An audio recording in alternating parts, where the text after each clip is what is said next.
So you may be asking yourself, can I really make my own product? Don't worry, you're not alone. Most successful product vendors probably wondered the same thing at some point in their past. You'll be surprised by and very satisfied with what you can accomplish when you put your mind to it. Let's start with written products. So writing is one of the simplest, most straightforward methods of product creation. If you're making an ebook and you're comfortable writing it yourself, spend a few hours brainstorming what you'll be writing. Make a list of every topic and subtopic you want to cover, and be sure to jot down any random thoughts about points you want to emphasize. Once you've done this, you'll need to shape it into an outline. This is where you'll bring some order and organization to your written product, and eventually you'll nail down things like chapter divisions and subsections. Once you've gotten an outline laid out, it's time to start writing. Two of the most common areas for people to encounter writer's block are the introduction and the conclusion. If you notice you're staring at the same blank page or half-written first sentence after a while, just skip the intro and start writing the meat and potatoes of your ebook. Usually you've already got a good idea of what you'll say about specific topics and subtopics, so it's often easier to start by knocking these out and then coming back to the intro later. There's nothing wrong with doing it this way. Now you'll want to pay close attention to basic grammar and writing quality here. People have seen plenty of hastily written garbage, and you want to make sure your writing sticks out as different and worthy of their time and money. When you're finished writing, be sure to either proofread it yourself or have someone else proofread. A fresh pair of eyes is best. Finally, once you've got your text completed, you want to make your ebook look awesome. There's a few ways to do this. Firstly, decide on good-looking font for your body, chapter headings, and subsection headings. Then, consider adding images or photos throughout. Lastly, you'll want to make the pages themselves look unique. You can either add unique frames and borders or header and footer art and background images and patterns inside a word processor, or you can use a more advanced program like Adobe InDesign to create a truly professional look. Alternatively, you could acquire a sleek, pre-designed template from a site like Envato.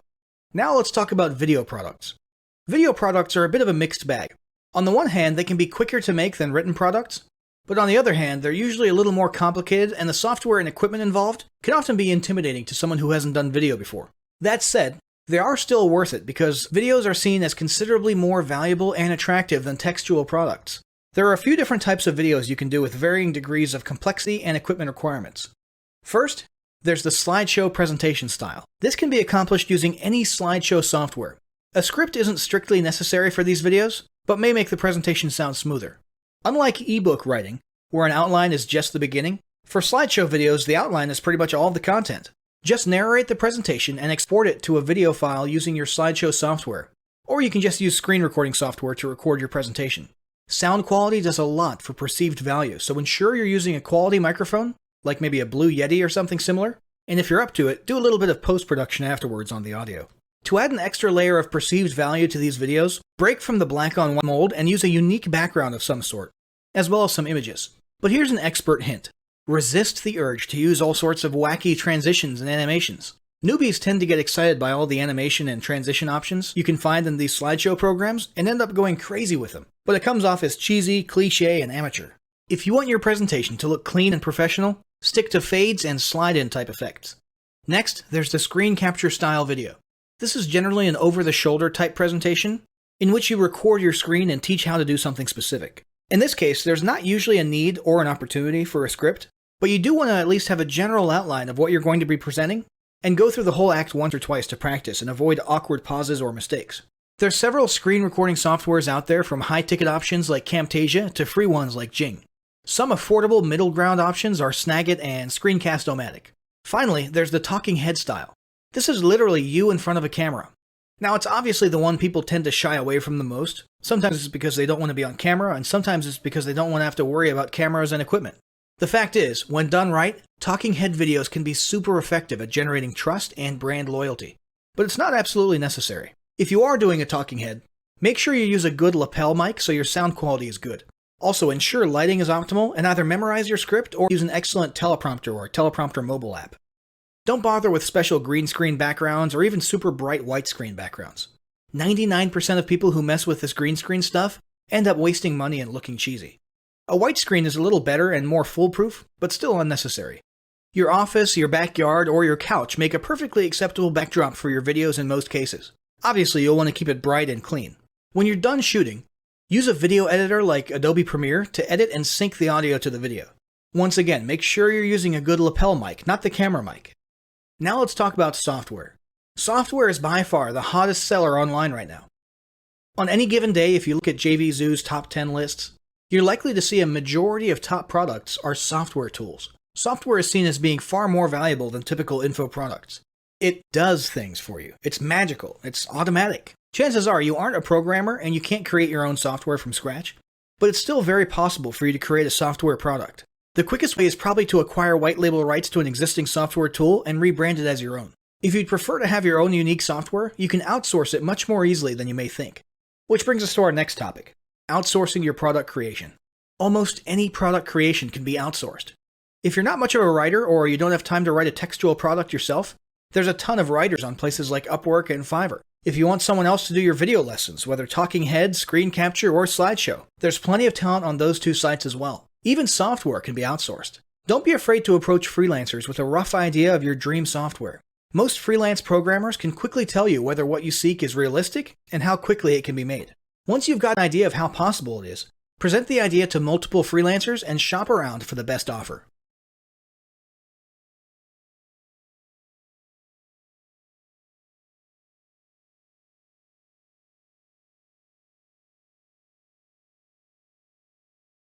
If you've been looking at starting an online business for a while, you've probably seen several different business models floating around. Probably the most popular one is affiliate marketing. You're told you should use lead magnets and free gifts to build an email list. Stick those lead magnets on a squeeze page and send traffic to it, right? Well, if you've tried it, you've already discovered that it doesn't work very well. After spending time and/or money sending traffic to that page, you'll usually notice most people aren't exactly giving you their best email address. In fact, about 1/3 are giving you a fake email, and of the ones that are giving you a real one, it's usually one they reserve for junk, which is how they think of your promotional material. That means it's an address they don't check regularly, and so it's about as useful as a fake one. And keep in mind, they're called freebie seekers for a reason. They don't really buy things. Usually what happens at this point is that a struggling internet marketer starts to realize his or her marketing emails are getting open rates close to zero and generating almost no sales, and that all their time, money, and effort in creating a lead magnet, a landing page, and driving traffic was a giant waste. So they give up on IM and assume it's all a big hoax.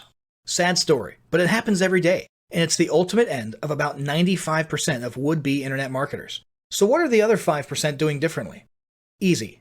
They're creating and selling products of their own. You see, when you create and sell a product of your own, you're creating a different type of list, a buyer's list. Unlike freebie seekers who make it a point to never buy anything and also rarely give you their real contact info, buyers actually buy things. Crazy, right? These are people who are serious about internet marketing and actually regularly pull out their credit cards and buy things. And because the email you collect comes from their transaction info, you're finally getting real email addresses that people actually check. And beyond list building, selling your own products carries another benefit. You control your profit. You don't have to split sales revenue with anyone, although you certainly can if you're having affiliates help with a product launch.